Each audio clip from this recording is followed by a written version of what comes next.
আল্লাহর হাবিব সাল্লাল্লাহু আলাইহি ওয়াসাল্লাম ঘোষণা করে দিলেন, লা তাসরিবা আলাইকুমুল ইয়াউম। হে মক্কাবাসীরা, আমার ভাই ইউসুফ আলাইহিস সালাতু ওয়াস সালাম যখন তার ভাইদেরকে পেয়ে গেলেন, তিনি জানতেন তার ভাইরা তার সাথে অত্যাচার করেছিল। তার ভাইরা যখন তাদের ভুল বুঝতে পেরে ইউসুফ আলাইহিস সালাতু ওয়াস সালামের কাছে শর্মিন্দা হয়ে গেল, অনুতপ্ত হয়ে গেল, অনুশোচনা করলো, তখন আমার ভাই ইউসুফ আলাইহিস সালাতু ওয়াস সালাম তার ভাইদেরকে ক্ষমা করে দিয়েছিলেন। আজকেও মক্কা বিজয়ের পরে, মক্কায় আসার পরে তোমরা যারা আমার উপর অত্যাচার নিপীড়ন করেছো, তোমরা যদি তোমাদের ভুল বুঝতে পেরে ইসলামের সুশীতল ছায়াতলে চলে আসো, আমিও আমার ভাইয়ের মতো তোমাদেরকে ক্ষমা করে দিলাম। লক্ষ কোটি দুরূদ সালাম মানবতার মুক্তির দিশারি, মানবতার মুক্তির সনদ, সৈয়দুল মুরসালিন, খাতামুন নবিয়্যিন, আশরাফুল আম্বিয়া, নূরে মুজাসসাম হাবিবুল্লাহ রাহমাতাল লিল আলামিন, আল্লাহ তাআলা সৃষ্টির প্রধান আকর্ষণ, মুহাম্মদ আরবি রাসূলুল্লাহ সাল্লাল্লাহু আলাইহি ওয়াসাল্লামের উপর। সম্মানিত হাজিরিন, আল্লাহ রাব্বুল আলামিন আমাদেরকে আখিরি নবীর উম্মত করে এই দুনিয়াতে পাঠিয়েছেন। আমরা বড় সৌভাগ্যবান উম্মত, আমরা বড় কপালওয়ালা উম্মত। যেই নবীর উম্মত হওয়ার জন্য অন্যান্য নবীরাও আল্লাহ তাআলার কাছে আবেদন করেছিলেন, দরখাস্ত করেছিলেন, কিন্তু আমরা এতই ভাগ্যবান যে আল্লাহ রাব্বুল আলামিন আমাদের আলাদা করে দরখাস্ত আবেদন ছাড়াই আমাদেরকে আখির নবীর উম্মত বানাইছেন। ঠিক কিনা বলেন? এই জন্য আমরা বড় ভাগ্যবান। এই শুকরিয়া আদায় করে শেষ করা যাবে না। আল্লাহ রাব্বুল আলামিন জানিয়ে দিয়েছেন, লা ইন শাকারতুম লা আযীদান্নাকুম ওয়া লা ইন কাফারতুম ইন্না আযাবি লাশাদীদ। আল্লাহ রাব্বুল আলামিন বলেন, লা ইন শাকারতুম লা আযীদান্নাকুম, যদি তোমরা আল্লাহ তাআলার শুকরিয়া জ্ঞাপন করো, নেয়ামতের শুকরিয়া আদায় করো। এই যে বিশাল নেয়ামত আমরা আবেদন ছাড়াই আমরা পেয়েছি, এই নিয়ামতের শুকরিয়া যদি আদায় করা হয়, আল্লাহ রাব্বুল আলামিন বলেন, লা আযীদান্নাকুম, অবশ্যই অবশ্যই আমি আল্লাহ রাব্বুল আলামিন এই শুকরিয়া আদায় করার কারণে আমার নিয়ামতকে তোমাদের জন্য আরো বহুত গুণে বৃদ্ধি করে দিব। সুবহানাল্লাহ। ওয়ালা ইন কাফারতুম, আর যদি নিয়ামতের শুকরিয়া আদায় না করো, কুফরির মধ্যে লিপ্ত হয়ে যাও, তাহলে ইন্না আযাবি লাশাদীদ, আমি কঠিন আযাবের মধ্যে তোমাদেরকে ফেলে দিব। যিনি আমাদের রিজিক দেন, যিনি আমাদের হায়াতের মালিক, যিনি আমাদের রিজিকের মালিক, তামাম কুল কায়নাত সমস্ত সৃষ্টির জগতের মালিক যিনি, তিনি আমাদের উত্তম জীবন আদর্শের কথা বলে দিলেন, লাকাদ কানা লাকুম ফি রাসূলিল্লাহি উসওয়াতুন হাসানা। হে মানুষ, আমি তোমাদেরকে সৃষ্টি করেছি, কিভাবে পরিচালনা করব, কার আদর্শে তোমরা জীবন পরিচালনা করবে, আমি আল্লাহ রাব্বুল আলামিন যেমনভাবে সৃষ্টি করেছি, আমি তোমাদেরকে গাইডলাইনও দিয়েছি। আমার কথা মতো তোমরা যদি রাসূল সাল্লাল্লাহু আলাইহি ওয়াসাল্লামের জীবন আদর্শ যদি তোমাদের জীবনে বাস্তবায়ন করতে পারো, অবশ্যই অবশ্যই আমি আল্লাহ রাব্বুল আলামিন রাসূলের জীবনী আদর্শ যদি বাস্তবায়ন করতে পারো, এই বাস্তবায়ন করার ক্ষেত্রে যেই চেষ্টা, যেই মুজাহাদা অর্থ করি ব্যয় করেছো দুনিয়া থাকতে, এর কারণে আমি আল্লাহ রাব্বুল আলামিন পরকালে রেখে দিয়েছি তোমাদের জন্য উত্তম এবং অধিকতর সুন্দর এবং চিরস্থায়ী জান্নাত। সুবহানাল্লাহ। তাহলে কার আদর্শ বাস্তবায়ন করতে হবে? রাসূলের আদর্শ বাস্তবায়ন করতে হবে। এখন প্রশ্ন করতে পারেন, হুজুর রাসূলের আদর্শ বাস্তবায়ন করতে পারলে তো আমাদের এই ফায়দা। না, কথাটা এরকম নয়। আমি আপনি রাসূলের আদর্শ আল্লাহ তাআলার হুকুম বাস্তবায়নের চেষ্টা করছি কিনা, এটা হচ্ছে দেখার বিষয়। আদর্শ যে বাস্তবায়ন করতেই হবে এটা মুখ্য উদ্দেশ্য না। মুখ্য উদ্দেশ্য আমি বাস্তবায়নের চেষ্টা করছি কিনা। সাপোজ এক্সাম্পল দিলে আপনারা খুব বুঝবেন ভালোভাবে। মনে করেন একটা ক্ষেতের আমরা সবাই কামলা, ধান লাগাইতেছি মালিকের অর্ডারে। সকাল 9টা থেকে বিকাল 4টা পর্যন্ত আমাদের ডিউটি শেষ হবে। সকলকে মালিক একটা নির্ধারিত একটা বেতন দিবেন। বুঝে থাকলে বলুন তো, সকাল কয়টা থেকে কয়টা পর্যন্ত? সকাল 9টা থেকে 4টা পর্যন্ত আমরা ধান লাগাইতেছি সবাই ক্ষেতের মধ্যে। 3টার দিকে এসে একদল হায়েনা, একদল ডাকাত এসে এই ধানগুলা উঠে ফেলানো শুরু করছে।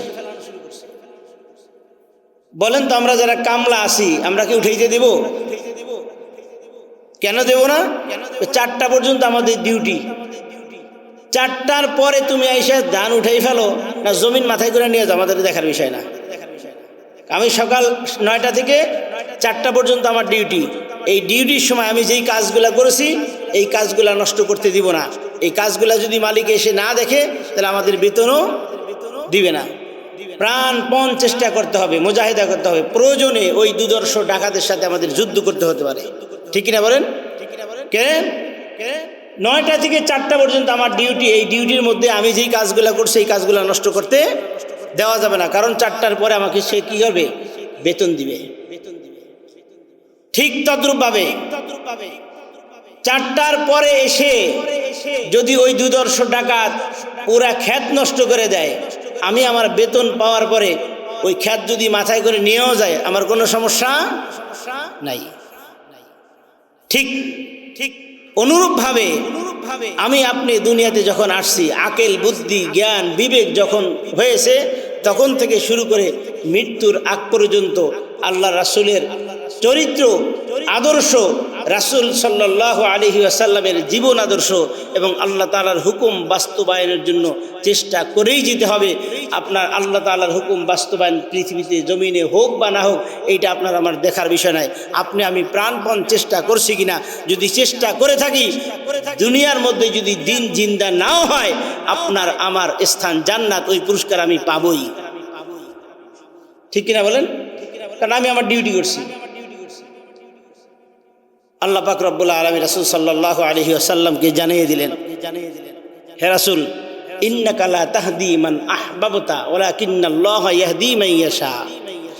আপনার কাজ হচ্ছে দাওয়াত দেওয়া। আপনার কাজ দাওয়াত দেওয়া। সবাই যে আপনার দাওয়াতে এসে আপনার সঙ্গী হবে, আপনার কাজে সহযোগিতা করবে এরকম নয়। কারণ আমি আল্লাহ রাব্বুল আলামিন যাকে ইচ্ছা তাকে হেদায়েত দিব। হেদায়েতের মালিক কে?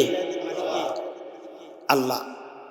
রাসূলের হাতেও হেদায়েতের মালিক দেন নাই। যদি দিত, রাসূল সাল্লাল্লাহু আলাইহি ওয়াসাল্লাম সর্বপ্রথমে তার পরিবারের লোকদেরকে হেদায়েত দিত। ঠিক কিনা বলেন?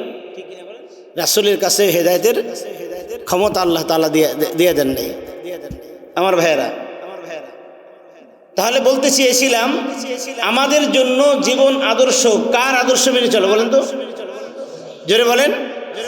লাকাদ কানা লাকুম ফি রাসূলিল্লাহি উসওয়াতুন হাসানাহ। তোমাদের জন্য রাসূলের জীবনেই রয়েছে উত্তম আদর্শ।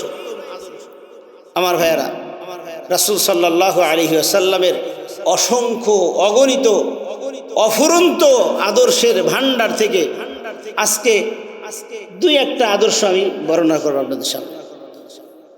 1 নম্বর, রাসূল সাল্লাল্লাহু আলাইহি ওয়াসাল্লাম ছিলেন ক্ষমার মূর্ত প্রতীক। তাকে কেউ আঘাত করলে রাসূল সাল্লাল্লাহু আলাইহি ওয়াসাল্লাম পাল্টা আঘাত করতেন না। হ্যাঁ, ইসলামী শরিয়ায় হুকুম আছে, তোমাকে কেউ যদি অন্যায়ভাবে আঘাত করে তুমি ততটুকুই আঘাত করতে পারবে যতটুকু তুমি আঘাতপ্রাপ্ত হয়েছো। যেমন আপনাকে কেউ অন্যায় করে একটা ঘুষি মারছে, ইসলামের হুকুম আছে আপনি ঠিক তদ্রূপ অতটুকুই আঘাত দিয়ে, যেই ওজনে আপনাকে ঘুষি মারছে ওই ওজনে আপনি তাকে একটা আঘাত করতে পারবেন। ইসলাম এটা অর্ডার দিয়েছে, এর থেকে বেশি দিলে আপনি জালেম। রাসূল সাল্লাল্লাহু আলাইহি ওয়াসাল্লাম এবং এরকম অনেক অসংখ্য অগণিত আঘাতপ্রাপ্ত হওয়ার পরেও রাসূল সাল্লাল্লাহু আলাইহি ওয়াসাল্লাম আঘাত তো করেন নাই, বরঞ্চ যেই হাতে আঘাত করেছে তার হাত টিপে টিপে দিয়ে বলেছে, ভাই কষ্ট পেয়েছেন? সুবহানাল্লাহ বলবেন না? কেমন আদর্শের নবী আমরা। আর আমরা তো টাকা পয়সার বাহাদুরি, ক্ষমতার বাহাদুরি, বিভিন্ন রকমের বাহাদুরি দেখাইয়া কেউ যদি একটু কটু কথাও কইছে তার 14 গোষ্ঠী সহ জাহান্নামে বাড়াই দিই। ঠিক কিনা বলেন? কিন্তু আমরা রাসূলের উম্মত, আমাদের আদর্শ হতে হবে ক্ষমার আদর্শ। রাসূল সাল্লাল্লাহু আলাইহি ওয়াসাল্লাম তায়েফের ময়দানে রক্তাক্ত হওয়ার পরে রাসূল সাল্লাল্লাহু আলাইহি ওয়াসাল্লামের জুব্বা মুবারক, রাসূল সাল্লাল্লাহু আলাইহি ওয়াসাল্লামের জুতা মুবারক তার শরীরের রক্তে রঞ্জিত হয়ে জুতা পায়ের সাথে আটকে গিয়েছিল। তারপরও রাসূল সাল্লাল্লাহু আলাইহি ওয়াসাল্লাম তাদের জন্য বদদুয়া করেন নাই। জিবরাইল এসে বলে, ইয়া রাসূলুল্লাহ, ইয়া হাবিবাল্লাহ, আপনি একটু অনুমতি দেন দুই পাহাড়কে একত্র করে তায়েফবাসীদেরকে নিশ্চিহ্ন করে দিই। রাসূল সাল্লাল্লাহু আলাইহি ওয়াসাল্লাম বলে, না, ওরা হয়তো আমাকে মানে নাই, ওদের পরবর্তী প্রজন্ম আসবে, তখন তারা আমাকে মানবে। আমি ইসলামের দাওয়াত কার কাছে পৌঁছাবো তাদেরকে ধ্বংস করে দেওয়া হয়। সুবহানাল্লাহ, কি দয়ার নবী আমার। আমার ভাইয়েরা, রাসূল সাল্লাল্লাহু আলাইহি ওয়াসাল্লাম উহুদের ময়দানে যখন সাইয়্যিদুশ শুহাদা আমির হামজা রাদিয়াল্লাহু আনহুর হত্যার সংবাদ শুনলেন, আমির হামজা রাদিয়াল্লাহু তাআলা আনহু শহীদ হয়ে গেছে, এই সংবাদ শোনার পরে রাসূল সাল্লাল্লাহু আলাইহি ওয়াসাল্লাম এত ব্যথিত হলেন, এত কষ্ট পাইলেন, রাসূল সাল্লাল্লাহু আলাইহি ওয়াসাল্লাম আর ধৈর্য ধরতে পারলেন না। আমার ভাইয়েরা, লক্ষ্য করে শুনুন, আমার নবী, আপনার নবী কেমন আদর্শের নবী, কেমন ক্ষমার প্রতীক ছিলেন। কার আদর্শে থেকে আপনি আমি জীবন গঠন করব একটু চিন্তা করে দেখেন। কেমন নবী আমার, যেই নবীর চাচা সাইয়্যিদুশ শুহাদা আমির হামজা রাদিয়াল্লাহু আনহু শহীদ হয়ে গেলেন। শুধু তাই নয়, শহীদ হওয়ার পরে তার বুক চিরে খঞ্জর দিয়ে তার কলিজাটা বের করে হিন্দার হাতে তুলে দিলেন। হিন্দা তাজা কলিজা চিবায়া চিবায়া তার জিদ মিটাইছে। কি বিভৎস অবস্থা! শুধু তাই নয়, আমির হামজা রাদিয়াল্লাহু আনহুর কান কেটে, নাক কেটে ওই হিন্দার গলার মালা বানিয়ে তারা ব্যবহার করেছে। নাউজুবিল্লাহ বলেন। কি নির্মম অবস্থা ছিল আমার ভাইয়েরা। রাসূল সাল্লাল্লাহু আলাইহি ওয়াসাল্লাম আর ধৈর্য ধরতে পারলেন না। আল্লাহর হাবিব সাল্লাল্লাহু আলাইহি ওয়াসাল্লাম দাঁড়িয়ে ঘোষণা করে দিলেন, হে কাফের মুশরিকের দলেরা শোনো, এক আমির হামজাকে হত্যা করার পরিবর্তে আমি ঘোষণা করে দিলাম এক আমির হামজার পরিবর্তে 70 জন কাফেরকে হত্যা করা হবে। একজনের পরিবর্তে কতজন? 70 জনকে। রাসূল সাল্লাল্লাহু আলাইহি ওয়াসাল্লাম শপথ করে কথাটা বলে দিলেন। আল্লাহ রাব্বুল আলামিন সাথে সাথে কোরআনুল কারীমের আয়াত নাজিল করে দিলেন, ইয়া রাসূলুল্লাহ, ইয়া হাবিবাল্লাহ, একজন আমির হামজার পরিবর্তে 70 জন কাফেরকে হত্যা করা যাবে না। একজনের পরিবর্তে একজনকেই হত্যা করে দিতে পারেন, একজনকে হত্যা করার অনুমতি আছে। তবে আপনার জন্য একটা সুসংবাদও আছে, জোরে বলি সুবহানাল্লাহ। এই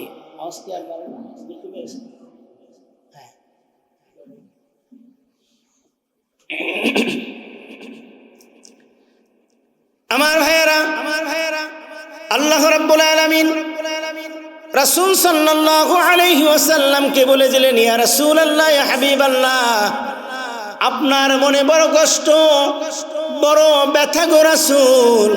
আপনার চাচাকে শহীদ করে দেওয়ার কারণে আপনি অনেক কষ্ট পেয়েছেন। আপনি ওই কষ্ট পেয়ে আপনি ঘোষণা করে দিলেন এক আমির হামজার পরিবর্তে ৭০ জন কাফেরকে হত্যা করবেন। না না, আপনি একজনের পরিবর্তে ৭০ জনকে হত্যা করতে পারবেন না, বরং যদি চান একজনের পরিবর্তে একজনকেই যত কষ্ট দিয়ে হত্যা করেছে ঠিক অনুরূপ কষ্ট দিয়ে আপনি হত্যা করে দিতে পারেন। কিন্তু পরবর্তীতে আপনি যদি একটু ধৈর্য ধারণ করেন, আপনার জন্য একটা মহা খুশির সংবাদ রয়েছে। আল্লাহ রাব্বুল আলামিন বলেন, ওয়া ইন আকাবতুম ফাআকিবু বিমিসলি মা উকিবতুম বিহি ওয়া লা ইন সাবারতুম লাহুয়া খায়রুল লিস-সাবিরিন। আল্লাহু আকবার। আল্লাহ রাব্বুল আলামিন বলেন, ইয়া রাসূলুল্লাহ, ইয়া হাবিবাল্লাহ, وَإِنْ عَاقَبْتُمْ فَعَاقِبُوا بِمِثْلِ مَا عُوقِبْتُمْ بِهِ। একজন পরিবর্তে একজনকেই হত্যা করতে পারবেন। ওয়ালা ইন সাবারতুম, তা না হলে আপনার জন্য একটা সুসংবাদ রয়েছে। আপনি যদি ওই পথ পরিত্যাগ করে যদি ক্ষমার দিকে চলে আসেন, আপনার জন্য সুসংবাদ রয়েছে।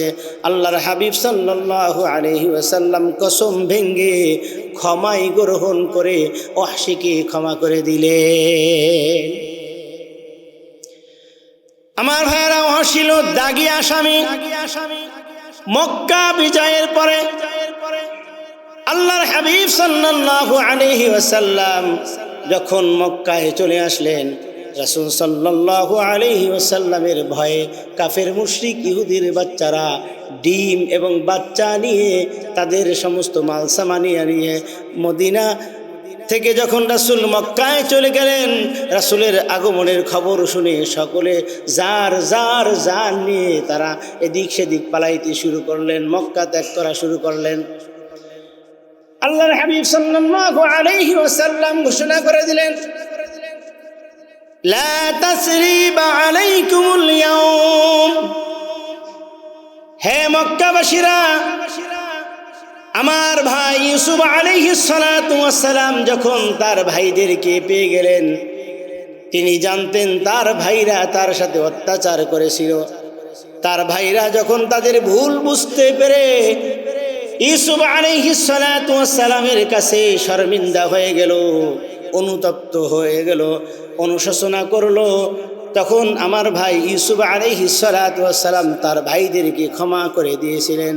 আজকেও মক্কা বিজয়ের পরে, মক্কায় আসার পরে তোমরা যারা আমার উপর অত্যাচার নিপীড়ন করেছো, তোমরা যদি তোমাদের ভুল বুঝতে পেরে ইসলামের সুশীতল ছায়াতলে চলে আসো, আমিও আমার ভাইয়ের মতো তোমাদেরকে ক্ষমা করে দিলাম। কেমন ক্ষমার নবী, চিন্তা করছেন? এই মুহূর্তে রাসূল সাল্লাল্লাহু আলাইহি ওয়াসাল্লাম ওয়াহশীকে আবার ইসলামের দাওয়াত দিয়ে দিলেন। সুবহানাল্লাহ বলেন। কত বড় ক্ষমার দয়ার মূর্ত প্রতীক ছিলেন।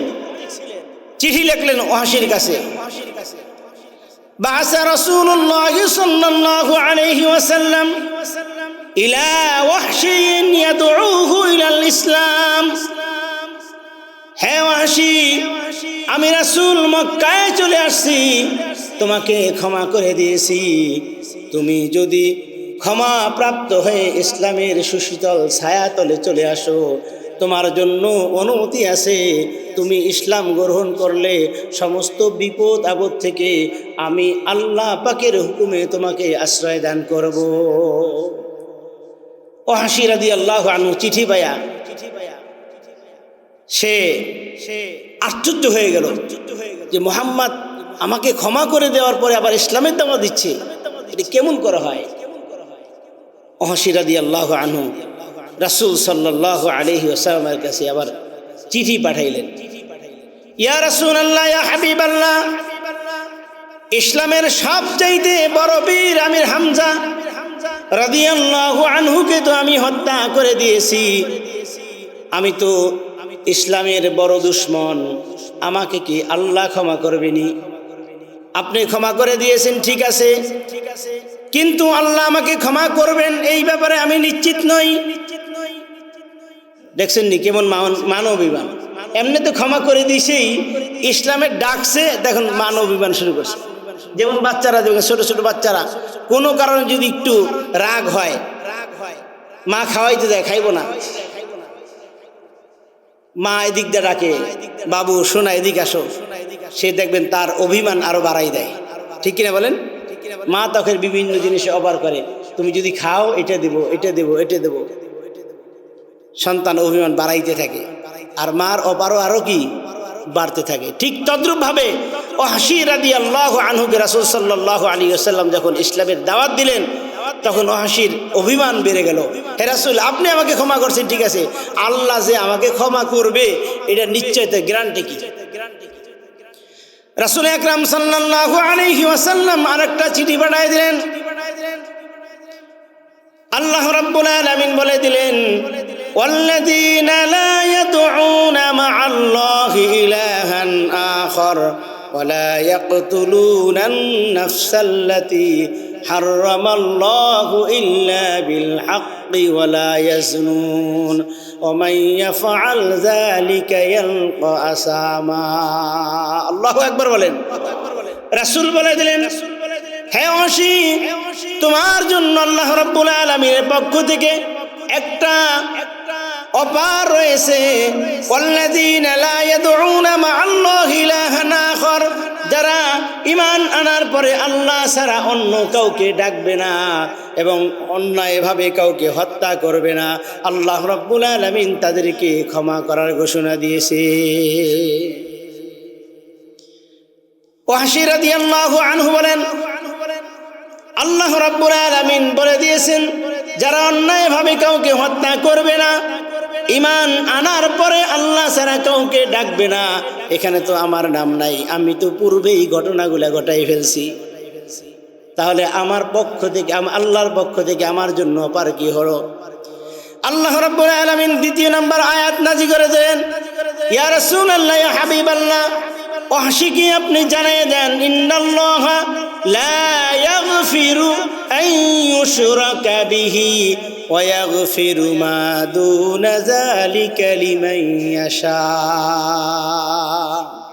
ইয়া রাসূলুল্লাহ, ইয়া হাবিবাল্লাহ, ওয়াহশীকে জানিয়ে দেন, ইন্নাল্লাহা লা ইয়াগফিরু আন ইউশরাকা বিহি, যারা আল্লাহর সাথে শিরক করবে না, আল্লাহ রাব্বুল আলামিন তাদেরকে, আল্লাহর সাথে যারা শিরক করবে তাদেরকে ক্ষমা করবে না, শিরক ব্যতীত অন্যান্য গুনাহ আল্লাহ তাআলা ইচ্ছা করলে ক্ষমা করে দিতে পারে। ইয়া রাসূলুল্লাহ, আমি শিরক করব না এই গ্যারান্টি দিতে পারি, ইসলাম গ্রহণ করতে পারি, কিন্তু এখানে তো আল্লাহ তাআলার ইচ্ছা স্বাধীন নিয়ে গেছে। আল্লাহ তাআলা যদি ইচ্ছা করে ক্ষমা করে দিতে পারে, ইচ্ছা না করলে ক্ষমা করবে না, তাহলে আমি আমার ভরসা তো পাইলাম না। আল্লাহর ইচ্ছা আছে আমার ক্ষমা করবে, এরকম গ্যারান্টিতে পাইলাম না। চিন্তা করছেন, এত বড় অপরাধী, তাকে জান্নাতে নেওয়ার জন্য আল্লাহ রাব্বুল আলামিন কত মান অভিমান, কত অপার চলতেছে।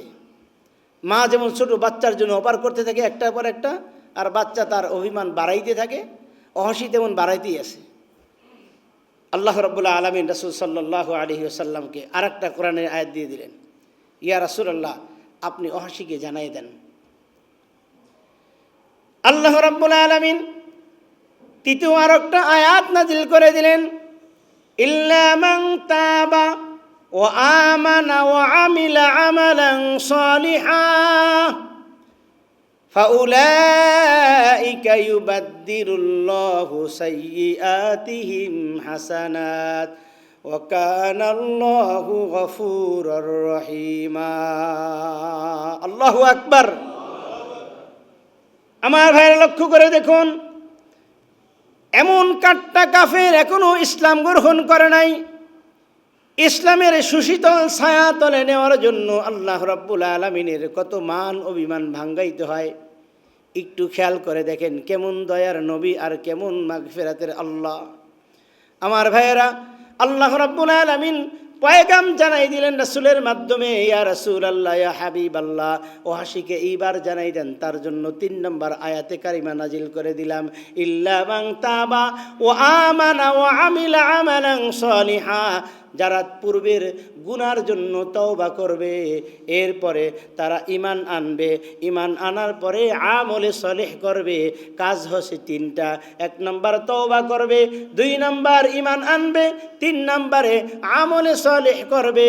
আল্লাহ রাব্বুল আলামিন তাহলে তাকে ক্ষমা করে দিবেন। এবং না শুধু ক্ষমা করে দেওয়ার পরে আল্লাহ রাব্বুল আলামিন ঘোষণা করে দিলেন পূর্বের সমস্ত গুনাহগুলা ইউবাদদিরুল্লাহু সাইয়্যাতিহিম হাসানাত, তার জীবনে সমস্ত গুনাহগুলা নেকি দ্বারা পরিবর্তন করে আল্লাহ রাব্বুল আলামিন তার আমলনামায় লিখে দিবে। এই অপার পরে ওয়াহশী রাদিয়াল্লাহু আনহু বলেন, ইয়া রাসূলুল্লাহ, ইয়া হাবিবাল্লাহ, হাযা শারতুন শাদীদ। এটা তো কঠিন শর্ত হয়ে গেল। পূর্বের গুনার জন্য আমি ক্ষমা চাইতে পারি, আমি তওবা করতে পারি, ঠিক আছে, ঈমান আনতে পারি, এইটাও ঠিক আছে। ঈমান আনার পরে জেনে আমি নেক কাজ করব, এই গ্যারান্টি তো আমি দিতে পারি না। আল্লাহ রাব্বুল আলামিন ওয়াহশীর এই কথা শোনার পরে আরো একটা কোরআনের আয়াত নাজিল করে দিলেন। আল্লাহু আকবার বলেন।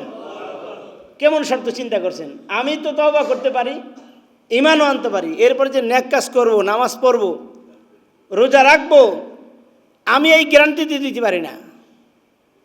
তাহলে এই শর্তটা একটু কাইটা দেন, এই শর্তটা একটু মাফ করাই দেন। যদি আমি ঈমান আনার পরে তওবা করার পরে আমার 7 মুহূর্তের মধ্যে আমার ইন্তেকাল হয়ে যায়, আমি মরে যাই, আমি তো নেক কাজ করতে পারলাম না। এখানে শর্ত 3টা। আল্লাহ রাব্বুল আলামিন রাসূল আকরাম সাল্লাল্লাহু আলাইহি ওয়াসাল্লামকে আরেকটা পয়গাম পাঠিয়ে দিলেন, হে জিবরাইল, যাও যাও আমার নবীকে জানিয়ে দাও ওয়াহশীর জন্য আমি আল্লাহ রাব্বুল আলামিন 74 নম্বর আয়াত নাজিল করে দিলাম। সূরা জুমারের 53 নম্বর আয়াত। আল্লাহ রাব্বুল আলামিন বলেন, قل يا عبادي الذين أسرفوا على أنفسهم لا تقنطوا من رحمة الله إن الله يغفر الذنوب جميعا إنه هو الغفور الرحيم। জোরে বলুন আল্লাহু আকবার। আর জোরে বলুন আল্লাহু আকবার। কিয়ামত পর্যন্ত যত মানুষ আসবে আল্লাহ রাব্বুল আলামিন সবাইকে অপার দিয়ে দিলেন। এখন কোনো শর্ত রইল না, শুধু যে ওয়াহশীর গুনার জন্য ওয়াহশীকেই ক্ষমা করবেন এমনটা নয়।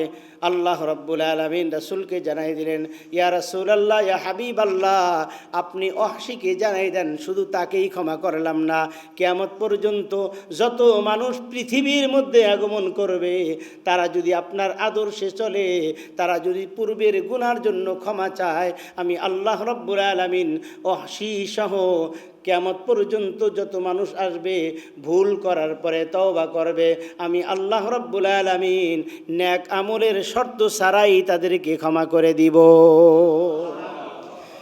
আল্লাহ রাব্বুল আলামিন বলে দিলেন, قل يا عبادي الذين أسرفوا على أنفسهم لا تقنطوا من رحمة الله إن الله يغفر الذنوب جميعا إنه هو الغفور الرحيم। الله أكبر।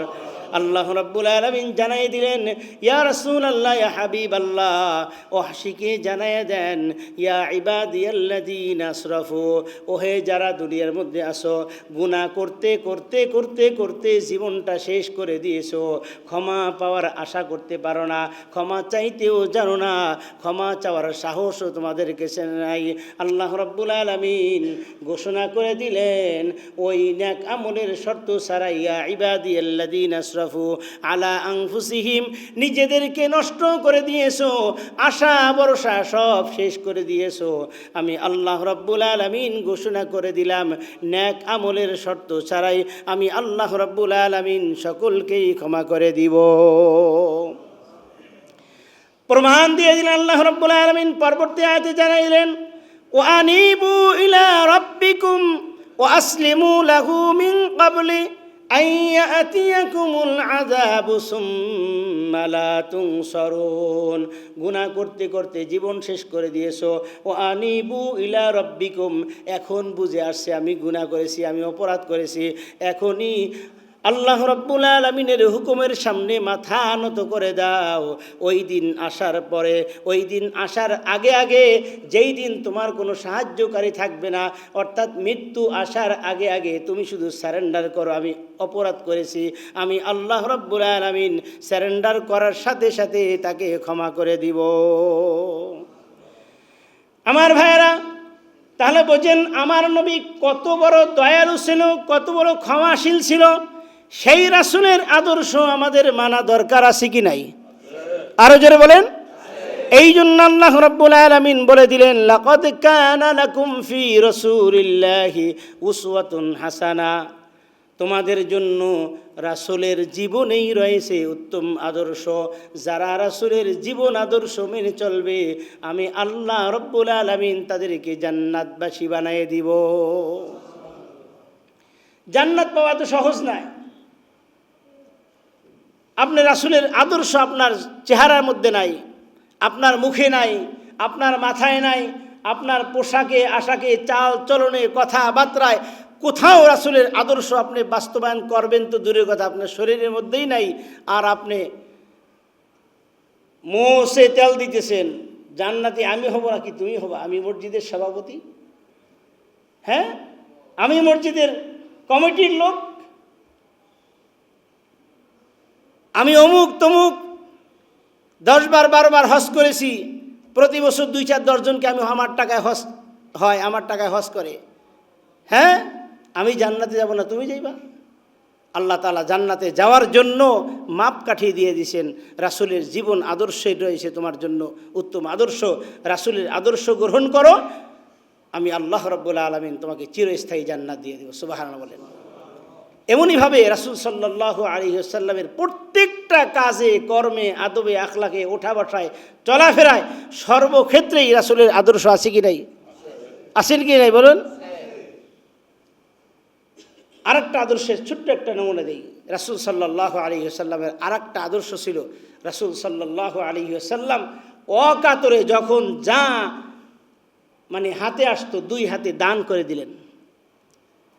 দানের যে আদর্শ, কোরআন হাদিসের সর্বত্রই খুঁজলে রাসূল সাল্লাল্লাহু আলাইহি ওয়াসাল্লামের দানের আদর্শ পাওয়া যায়। শুধু রাসূল নয়, সাহাবীদের দানের অবস্থা দেখলে আশ্চর্য হয়ে যাবেন। রাসূল সাল্লাল্লাহু আলাইহি ওয়াসাল্লাম একদিন যাচ্ছেন, রাসূল সাল্লাল্লাহু আলাইহি ওয়াসাল্লামের ওফাতের পরে ছোট্ট একটা ঘটনা শোনাই। সাহাবীদের দানের নমুনা কি এবং তার মানে ফজিলত আল্লাহ রাব্বুল আলামিন কি দিয়েছেন দেখেন। আব্দুল্লাহ ইবনে আব্বাস রাদিয়াল্লাহু আনহু একদিন স্বপ্নে দেখেন রাসূল সাল্লাল্লাহু আলাইহি ওয়াসাল্লাম ঘোড়ায় চড়ে, নুরানি ঘোড়ায় চড়ে একটা বিয়ের দাওয়াতে যাচ্ছে। রাসূল সাল্লাল্লাহু আলাইহি ওয়াসাল্লামের ওফাতের পরে আব্দুল্লাহ ইবনে আব্বাস রাদিয়াল্লাহু আনহু জিজ্ঞাসা করলেন, ইয়া রাসূলুল্লাহ, ইয়া হাবিবাল্লাহ, আপনি রঙিন ঘোড়ায় চড়ে এত সুন্দর পোশাক পরে কোথায় যাচ্ছেন? আব্দুল্লাহ ইবনে আব্বাস রাদিয়াল্লাহু আনহুর প্রশ্ন শুনে রাসূল সাল্লাল্লাহু আলাইহি ওয়াসাল্লাম বলেন, হে আব্দুল্লাহ, তুমি কি জানো না আমার আল্লাহ রাব্বুল আলামিন জান্নাতের মধ্যে একটা বিবাহের আয়োজন করেছে। ওই বিবাহ অনুষ্ঠানে আমি হচ্ছি চিফ গেস্ট। আল্লাহ রাব্বুল আলামিন আমাকে চিফ গেস্ট হিসেবে দাওয়াত দিয়েছেন। ওই বিয়ের দাওয়াত খাইতে আমি যাচ্ছি। জোরে বলি সুবহানাল্লাহ। হে আব্দুল্লাহ, শোনো, আরো একটা আশ্চর্য ঘটনা। সেই আশ্চর্য হলো আল্লাহ রাব্বুল আলামিন বিবাহ পড়াইবে জান্নাতের মধ্যে। হুর রয়েছে জান্নাতে, আর বিবাহের পাত্র যিনি এখনো দুনিয়ার মধ্যে। সুবহানাল্লাহ বলেন। হুর জান্নাতে, বিবাহের পাত্র হচ্ছে দুনিয়ার মধ্যে। এটা কিভাবে হয়?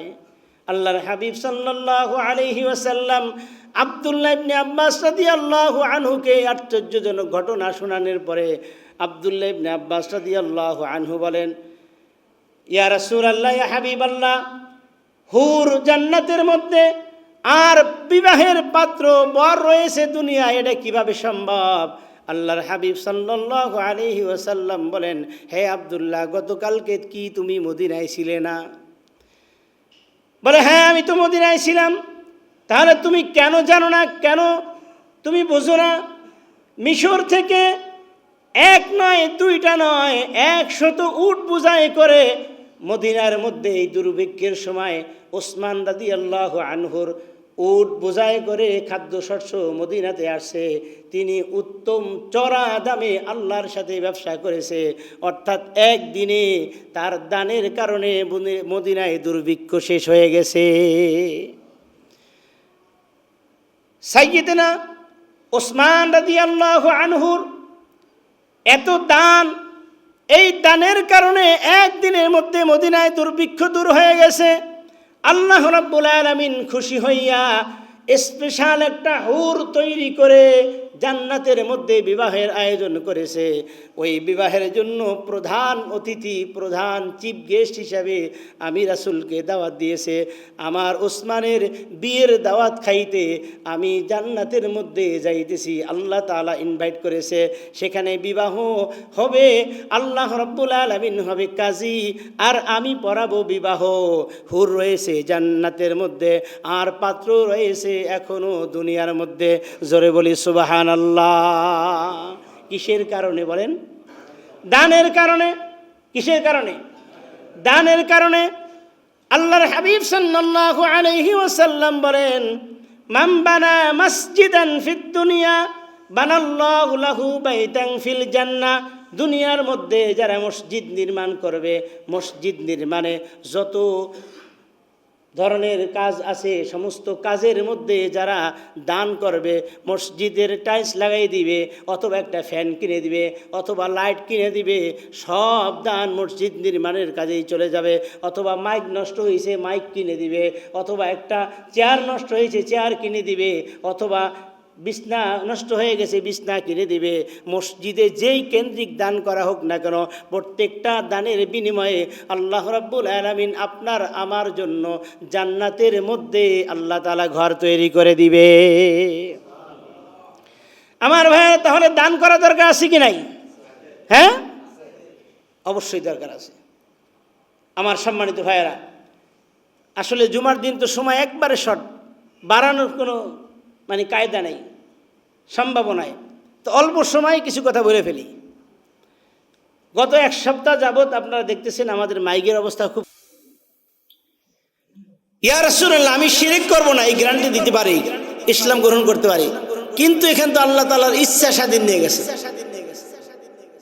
আল্লাহ তাআলা যদি ইচ্ছা করে ক্ষমা করে দিতে পারে, ইচ্ছা না করলে ক্ষমা করবে না। তাহলে আমি আমার ভরসা তো পাইলাম না।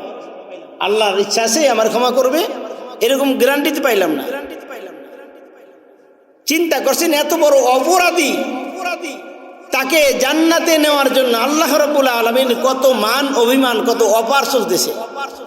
মা যেমন ছোট বাচ্চার জন্য অপার করতে থাকে একটার পর একটা, আর বাচ্চা তার অভিমান বাড়াইতে থাকে, অহাসি তেমন বাড়াইতেই আছে। আল্লাহ রাব্বুল আলামিন রাসূল সাল্লাল্লাহু আলাইহি ওয়াসাল্লামকে আরেকটা কোরআনের আয়াত দিয়ে দিলেন, ইয়া রাসূলুল্লাহ, আপনি অহাসিকে জানাই দেন।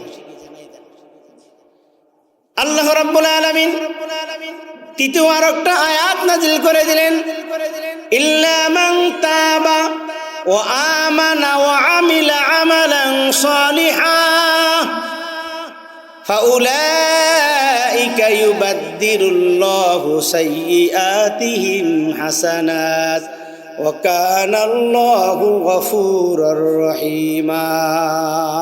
আল্লাহু আকবার। আমার ভাইরা, লক্ষ্য করে দেখুন, এমন কাট্টা কাফের এখনো ইসলাম গ্রহণ করে নাই। ইসলামের সুশীতল ছায়া তলে নেওয়ার জন্য আল্লাহ রাব্বুল আলামিনের কত মান অভিমান ভাঙ্গাইতে হয়।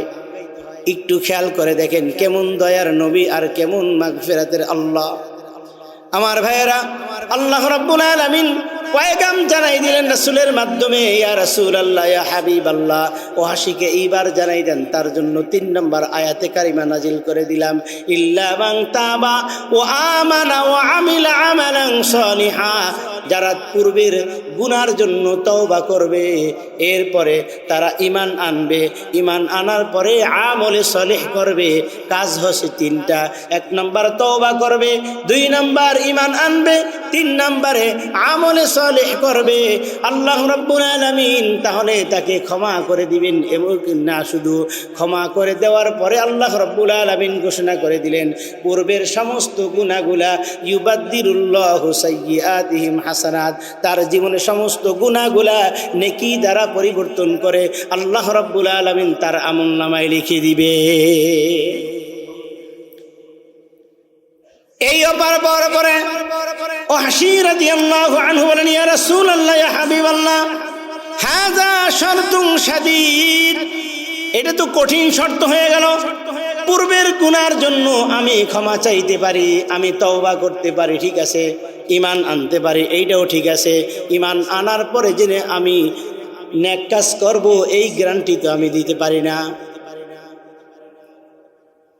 আল্লাহ রাব্বুল আলামিন ওয়াহশীর এই কথা শোনার পরে আরো একটা কোরআনের আয়াত নাজিল করে দিলেন। আল্লাহু আকবার বলেন। কেমন শর্ত চিন্তা করছেন? আমি তো তওবা করতে পারি, ঈমানও আনতে পারি, এরপরে যে নেক কাজ করব, নামাজ পড়বো, রোজা রাখবো, আমি এই গ্যারান্টি দিয়ে দিতে পারি না। তাহলে এই শর্তটা একটু কাইটা দেন, এই শর্তটা একটু মাফ করাই দেন। যদি আমি ঈমান আনার পরে তওবা করার পরে আমার 7 মুহূর্তের মধ্যে আমার ইন্তেকাল হয়ে যায়, আমি মরে যাই, আমি তো নেক কাজ করতে পারলাম না। এখানে শর্ত 3টা। আল্লাহ রাব্বুল আলামিন রাসূল আকরাম সাল্লাল্লাহু আলাইহি ওয়াসাল্লামকে আরেকটা পয়গাম পাঠিয়ে দিলেন, হে জিবরাইল, যাও যাও আমার নবীকে জানিয়ে দাও ওয়াহশীর জন্য আমি আল্লাহ রাব্বুল আলামিন 74 নম্বর আয়াত নাজিল করে দিলাম। সূরা জুমারের 53 নম্বর আয়াত। আল্লাহ রাব্বুল আলামিন বলেন, কুল ইয়া ইবাদিয়াল্লাযীনা আসরাফু আলা আনফুসিহিম লা তাকনাতু মির রাহমাতিল্লাহ ইন্নাল্লাহা ইয়াগফিরুয যুনুবা জামিআ ইন্নাহু হুয়াল গফুরুর রহিম। জোরে বলুন আল্লাহু আকবার। আর জোরে বলুন আল্লাহু আকবার। কিয়ামত পর্যন্ত যত মানুষ আসবে আল্লাহ রাব্বুল আলামিন সবাইকে অপার দিয়ে দিলেন।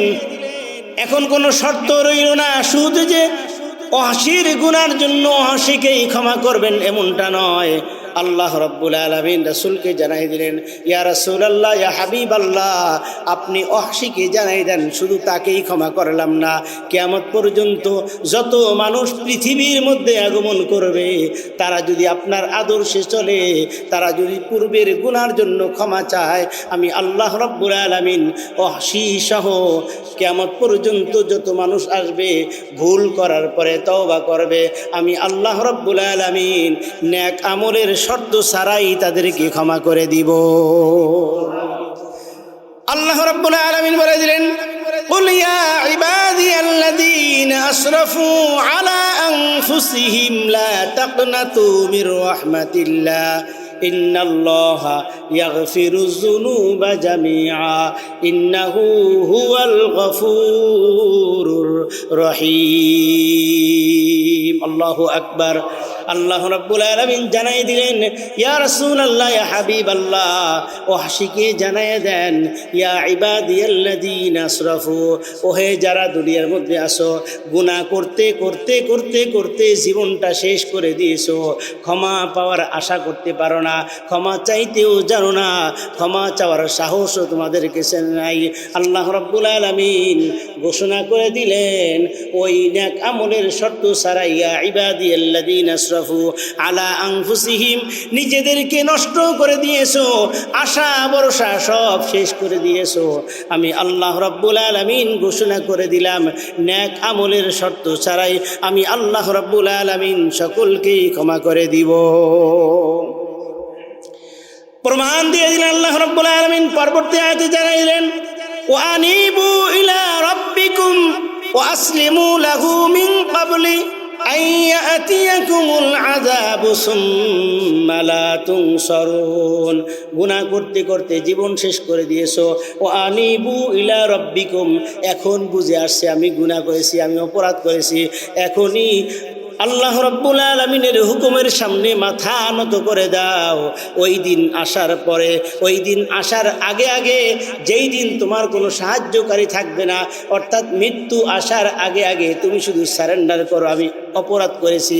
আমি আল্লাহ রাব্বুল আলামিন সারেন্ডার করার সাথে সাথে তাকে ক্ষমা করে দিব। আমার ভাইয়েরা, তাহলে বোঝেন আমার নবী কত বড় দয়ালু ছিল, কত বড় ক্ষমাশীল ছিল। সেই রাসূলের আদর্শ আমাদের মানা দরকার আছে কি নাই? আরো জোরে বলেন।